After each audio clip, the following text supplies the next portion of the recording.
गृहिणीसाठी उपयोगी पडतील अशा किचन टिप्स. 1. इडलीचे पीठ सैलसर झाले तर अशा वेळेस जाड पोहे मिक्सरमध्ये थोडेसे बारीक करून ते इडलीच्या पिठात मिक्स करायचे. त्यामुळे पीठ थोडेसे घट्ट होते आणि नेहमीप्रमाणेच इडल्या हलक्या आणि जाळीदार होतात. 2. सुके खोबऱ्याच्या वाट्या कधीतरी खूप कडक असतात. अशा वेळेस खोबरं किसायच्या आधी अर्धा तास त्या वाट्या पाण्यात बुडवून ठेवल्या तर खोबरं किसलं जातं पटकन आणि काम सोपं होतं. 3. घाई गडबडीच्या वेळेस लसूण सोलायचा असेल तर अख्खा लसणाच्या विळीवर गोल कापून घ्या. नंतर तो लसूण हलक्या हाताने चोळून फुंकर घालायची. अशा लसणाची सालं निघून जातात आणि लसूणही झटपट सोलला जातो. 4. सँडविचसाठी हिरवी चटणी करताना त्यात बिया असलेली ढोबळी मिरची, पालकाची पाने घातली तर कोथिंबीर कमी लागते आणि चटणीचा रंग गडद हिरवा येतो. 5. बटाटे वडे करताना खूपदा बटाट्याचा मसाला संपतो आणि भिजलेले पीठ शिल्लक राहते. अशा वेळेस झारा वापरून त्या पिठाची खारी बुंदी करता येते आणि त्यापासून बुंदीचा रायता तयार होतो.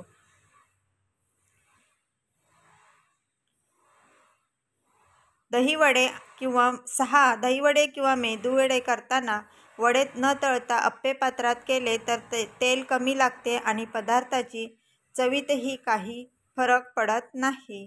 7. कधीतरी पोळ्या शिल्लक राहतात. अशा वेळेस त्या पोळ्यांचे मोठे तुकडे करायचे आणि कडक उन्हात वाळवायचे. नंतर कडक वाळलेले हे पोळीचे तुकडे मिक्सरमध्ये फिरवून घ्यायचे. ब्रेड क्रम्स ऐवजी तुम्ही हे रोटीचे क्रम्स वापर करता येतो. 8. चिवडा करताना त्यात कांद्याची पात घालायची. कांद्याची पात धुवून एकदम बारीक चिरून कडकडीत उन्हात वाळवायची आणि नंतर फोडणीत घालायची. त्यामुळे चिवड्याच्या चवीतही फरक पडतो आणि अधूनमधून ही हिरवी पात खूप छान दिसते. 9. बाकरवडी करताना ती जेव्हा तळतो तेव्हा त्यातले बारीक सारण बाहेर येते.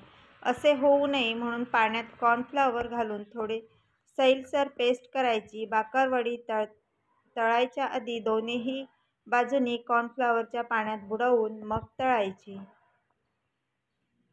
10. बटाटे वडे करताना हरभरा डाळीचे पीठ भिजवतो. त्या पिठात ब्रेडचे 2 स्लाईस थोड्या पाण्यामध्ये मिक्सरमध्ये बारीक करायचे आणि ते त्या पिठात मिसळायचे. त्यामुळे वड्याची वरचं जे आवरण असतं ते कुरकुरीत होतं आणि चवसुद्धा छान लागते. 11. खूपदा ब्रेड शिल्लक राहतो तेव्हा तो पाण्यात भिजवावा.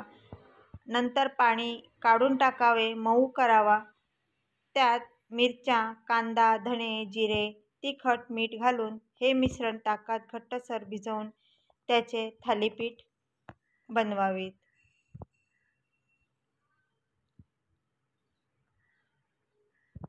12. बऱ्याच वेळे कोशिंबीरला पाणी सुटतं. अशा वेळेस जाड पोह्यांची मिक्सरमधून पावडर करायची आणि ही पावडर कोशिंबीरमध्ये मिसळायची. कोशिंबीरीतील पाणी पोहे शोषून घेतात आणि आपली कोशिंबीर छान लागते. 13. बटाट्याचे वेफर्स करताना आपण स्लायसर वापरतो.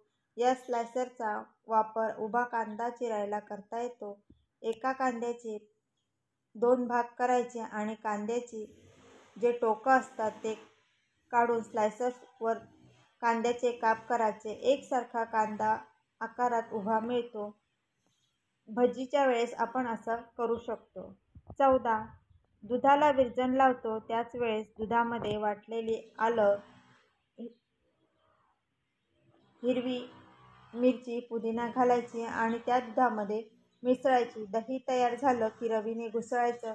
गरजेप्रमाणे पाणी, कोथिंबीर, मीठ घालायचं की झटपट ताकाचा आपला मठ्ठा तयार होतो. 15. मीठ जर ओलसर असेल तर गरम कढईत ओलसर मीठ घालून घ्यायचे. मंद गॅसवर 5 ते 6 मिनिटं ते मीठ भाजून घ्यायचं. असं केल्याने मीठ कोरडं होतं आणि पदार्थामध्ये मिठाचे प्रमाण अगदी बरोबर होतं. तुम्हाला या जर टिप्स आवडत असतील तर होम शेफ मुरबाड या चॅनलला सबस्क्राईब करा आणि लाईक आणि शेअर करायला विसरू नका. थँक्यू.